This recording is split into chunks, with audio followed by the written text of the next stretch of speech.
तर गुढीपाडवा मेळाव्यात राज ठाकरेंनी लावरे तो व्हिडिओ असं म्हणत गंगेची दुरावस्था दाखवली आहे। देशातील नद्यांची अत्यंत भीषण अवस्था आहे। नद्यांना आपण माता म्हणतो, त्या नद्यांकडे राज्यकर्त्यांचं दुर्लक्ष होते असं राज ठाकरेंनी म्हटलं।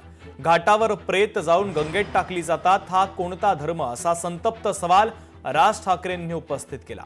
मुंबईतील 4 नद्या मेल्या, मुंबईतील 5वी नदी मरणासन्न अवस्थेत अशी खंत राज ठाकरे यांनी व्यक्त केली आहे।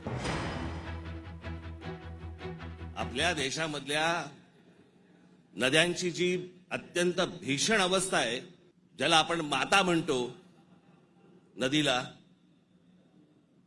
देवी म्हणतो, त्या नद्यांकडे आपल्या राज्यकर्त्यांचा आज नाही, आजचे राज्यकर्ते नाहीत, गेल्या अनेक वर्षांपासूनचे, मला आजही आठवते, गंगा साफ करावी असं पहिलं बोलणारी जे कोणी व्यक्ती मला आठवते, मला राजकारणातली, ती म्हणजे स्वर्गीय राजीव गांधी। राजीव गांधी ज्यावेळेला पंतप्रधान झाले त्यावेळेला त्यांनी गंगा साफ करण्याचं काम सुरू केलं। तेव्हापासून अजून गंगा साफ करतायत। आपल्याकडच्या देशांमधल्या नद्यांची अशी अवस्था आहे की त्याच्यामध्ये पाणी पिणं तर लांबची गोष्ट, तुम्ही आंघोळ केली म्हणजे माझ्याकडे आता काही उत्तरेतले लोक येऊन गेले मध्ये, आणि त्यांनी मला सांगितलं की कित्येक लाखो लोक तिथे आंघोळ केल्यानंतर आजारी पडलेले आहेत। प्रश्न हा गंगेच्या अपमानाचा नाहीये, प्रश्न हा कुंभमेळ्याच्या अपमानाचा नाहीये, पाण्याच्या स्थितीचा आहे की पाणी कशा प्रकारचं पाणी तिकडे होतं आणि ते अजूनही थांबवलं जात नाही त्या गोष्टी।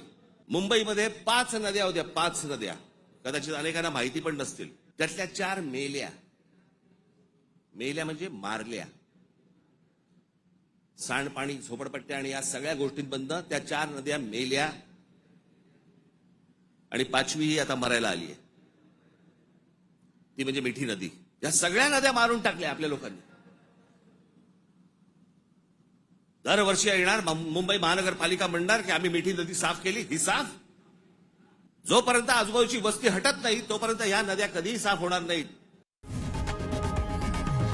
लोकशाही मराठी ऐका, पहा, जागरूक रहा।